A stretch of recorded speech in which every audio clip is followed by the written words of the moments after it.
Hi, it's Matt from Sagebrush Coffee again. I'm here to talk a little bit about coffee tasting and give you guys kind of an overview of coffee tasting versus coffee cupping, and hopefully give you guys some tools to be able to just experience your coffee a little bit better. So if you enjoy this video, please like it.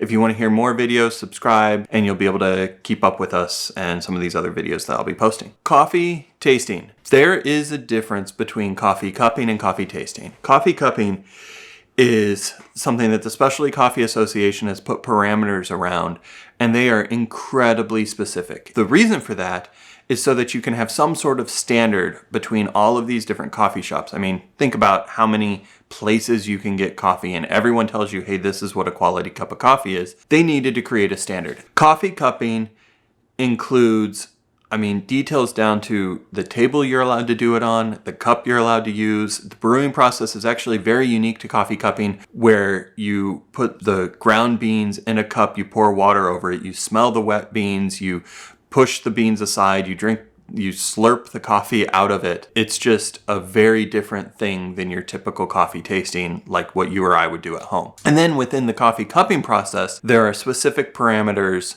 down to the wet bean aroma, the dry bean aroma, where you kind of rate the coffee on a 1 to 10, or really it's kind of like a 5 to 10 scale, and you add those up and that gives your cup profile. And then there's things like cupper's correction, which kind of offsets things. And there's just an incredible process. You go through a whole certification to learn it. And I'll say something that I think is controversial to the coffee community, but it doesn't apply to anything any of us drink at home. The reality is most of us at home just want to drink a great cup of coffee. I see a lot of people say, hey, I don't get the flavor notes that you talk about. Well, you might not, because you're not going through this like ridiculous process to rate the acidity, to rate the amount of flavor, to rate the fruitiness, to rate the cup profile and how much sugars and what kind of sugars you're tasting in it. Frankly, not many of us care about that sort of thing. Those of us at Sagebrush, we don't really apply the cup profile mentality to picking our coffees. What I like to do,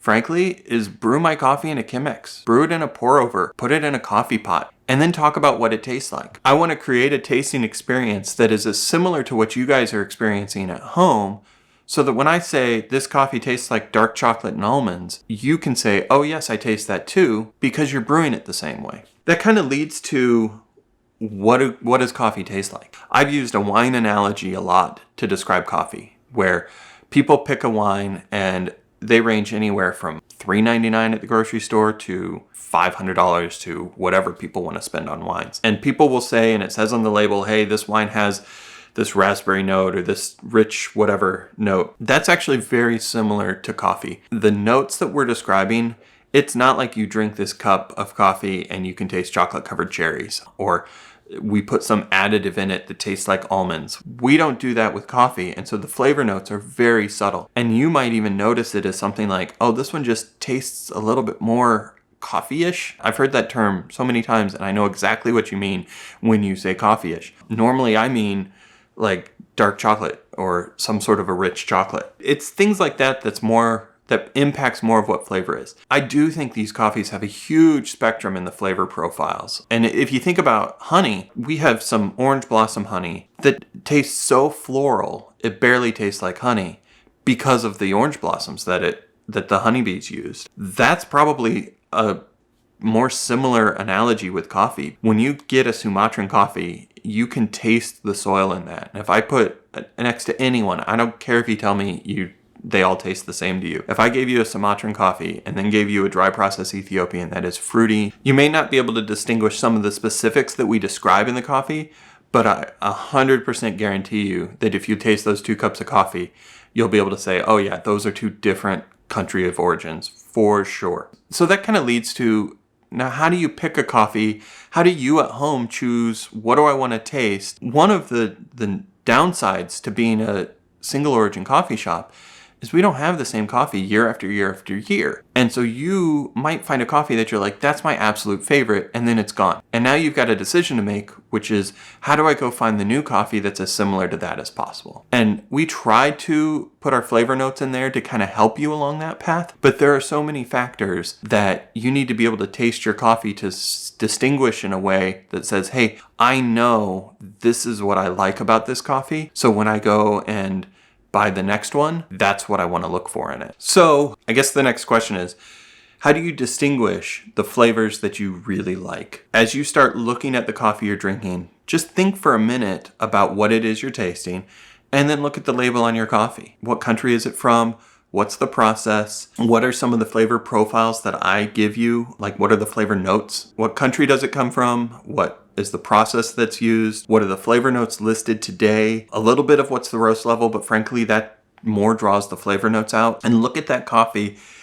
And then as you try another one that may have similar things, see if that other coffee you like better or you like worse. And I hate to say it because I know a lot of people don't want to be this way, but take notes. We have our note cards there. Write a few notes on the note card, save that, and use that next time you go and buy coffee. Go branch out, try new things. Try something completely different than you just tried that you love, and see if you like that one too. The specialty coffee industry is all about trying coffee and trying new things and being able to enjoy that. I will gravitate to a dry process Ethiopian almost every day of the week. I love the complexity of the cup in an Ethiopian coffee. I love how clean it tastes. I love the fruit flavor notes that kind of hit the front of my tongue. A good one has a perfect amount of sweetness to me.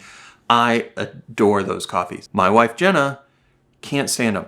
She would gravitate to a honey processed Costa Rican or Colombian, or she really loves the Loma La Gloria coffees that we usually have every year. Those are what she'll gravitate to. You'll know who made coffee in the morning if we have a little bit of each of those sitting on the shelf, because we both kind of learned those are the coffees we gravitate to, and then we just look for what we have available. That's kind of what you need to do as well. So that's a little bit of what makes specialty coffee so unique to what you're going to buy in a grocery store. Is the grocery store brands are trying to have a consistent cup every single time.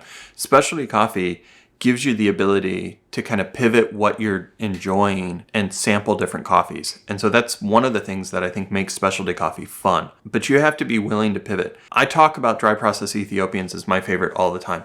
That hasn't always been the case. Years ago, my favorite was Sumatran. And as my palate has changed, because all of our palates change over time, my preferences change. The limited edition Costa Rican and some of the Panama coffees we've been offering this year have been outstanding. And I would take those over some of the dry process Ethiopians we've had over the last couple of years. But if I'm not willing to go try that stuff because I think I am pigeonholed into the dry process Ethiopian, then I'm never going to be able to experience that great cup of coffee. My encouragement to you is experiment. Don't get discouraged when a bag of coffee isn't your favorite. Just note it and go on to the next one. And if you want to learn more about some of the things that impact flavor, whether it's the items that I listed before of coffee process, origin, the notes, the roast level, if you want to learn more about that, we have videos and we're trying to create as much content as we can. So go ahead and subscribe. Go ahead and like this video so that it gets more traction, and hit notifications, and then just kind of scroll through some of our video library. I know we're relatively new on YouTube, but if you start looking at our video library, you'll find some other videos that talk about different aspects of the coffee. Grab the bag of coffee you have on the shelf, look at the aspects that are noted on that label, and then look at some of the videos that kind of describe those, and you'll get an idea of how it impacts your flavor.